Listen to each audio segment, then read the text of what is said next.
וביחס למה שנעשה בהמשך באיראן. יש לנו תוכנית סדורה עם הרבה הפתעות.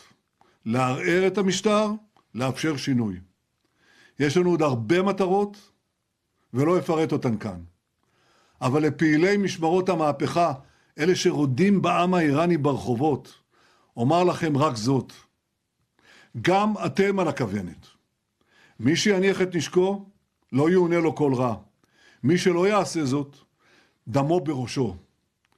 ולעם האיראני אני אומר, אני מדבר איתכם ועבורכם כבר עשרות שנים. רגע האמת מתקרב, כי איננו מבקשים לחלק את איראן.